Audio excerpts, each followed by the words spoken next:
Big Boss Malayalam season 7 live അപ്ഡേറ്റ്സിലേക്ക് പോവാം. ലൈവില് ആദില, നൂറ, അനുമോൾ ഇവര് ഭയങ്കര ഫൈറ്റ് ആയിരുന്നു കേട്ടോ.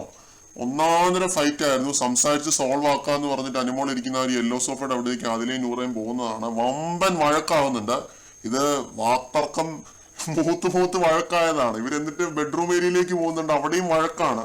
അപ്പൊ അവിടെ ആ ഒരു സോഫ ഉണ്ടല്ലോ, ബെഡ്റൂമിലേക്ക് ഉള്ള ആ ഒരു ഗ്ലാസിന്റെ അവിടെ സോഫ ഉണ്ട്. ആ സോഫയുടെ അവിടെ കയറി ഇരിക്കുകയാണ് ഈ കുരുതികൾ 3 ഉണ്ട്. ആര്യൻ, നെവിൻ, അക്ബർ ഇവര് 3 പേരും കൂടെ അവിടെ വന്നിരുന്ന് കേൾക്കുകയാണ്, ഒളിഞ്ഞ് കേൾക്കുകയാണ് എന്താണ് പറയുന്നത്, സംഭവം എന്താണെന്ന് അറിയാനായിട്ട് ഇങ്ങനെ ഗ്ലാസ് ഡോറിന് അവിടെ നിന്ന് ഒളിഞ്ഞു നോക്കി ഇങ്ങനെ കേട്ടുകൊണ്ടിരിക്കുകയാണ്. എന്നിട്ട് പിന്നെ അവര് ഗാർഡൻ ഏരിയയിലേക്ക് പോകുന്നുണ്ട്. ഇവരുടെ ഈ ഒരു ശല്യം സഹിക്കാൻ വയ്യാതെ ഇവർ ഗാർഡൻ ഏരിയയുടെ അവിടെ പോലും സംസാരിക്കാന്ന് പറയുന്നുണ്ട്. അപ്പൊ തന്നെ നെവിൻ അവിടെ നിന്ന് എണീറ്റിട്ട് നമുക്ക് ഗാർഡൻ ഏരിയയിലേക്ക് പോകാമെന്ന് പറഞ്ഞിട്ട് എണീറ്റ് പോകുന്നുണ്ട്.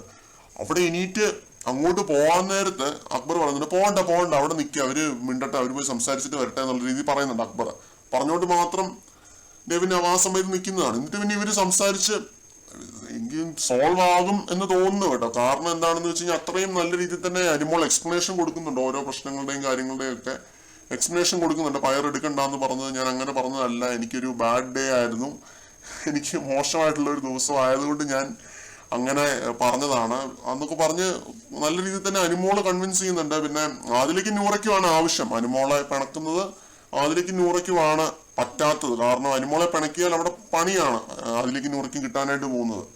എല്ലാവരെയും പേടിയാണ് ഈ ആദിലേക്ക് നൂറയ്ക്കും കേട്ടോ. ഷാനവാസിനെ പേടിയുണ്ട്, അനുമോളെ പേടിയുണ്ട്, അനീഷിനെ പേടിയുണ്ട്, അക്ബറിനെ പേടിയുണ്ട്. ഈ 4 പേരെയും നല്ല രീതിയിൽ പേടിച്ച് തന്നെയാണ് ഇവർ നിൽക്കുന്നതെന്ന് എനിക്കിപ്പോൾ തോന്നുന്നു.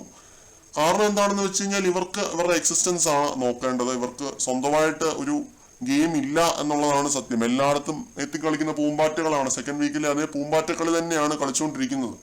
അപ്പൊ അതിന്റെ ഭാഗമായിട്ട് അനുമോളെ പിണക്കാൻ പറ്റാത്തതുകൊണ്ട് ഇപ്പോൾ ഒരു വഴക്കുണ്ടാക്കി അതിലൂടെ കോംപ്രമൈസ് ആക്കാനായിട്ട് നോക്കുകയാണ്. നമുക്ക് നോക്കാം ഇത് കോംപ്രമൈസ് ആകുമോ എന്താണെന്ന് നോക്കാം. ഇപ്പോഴും നടന്നുകൊണ്ടിരിക്കുകയാണ്.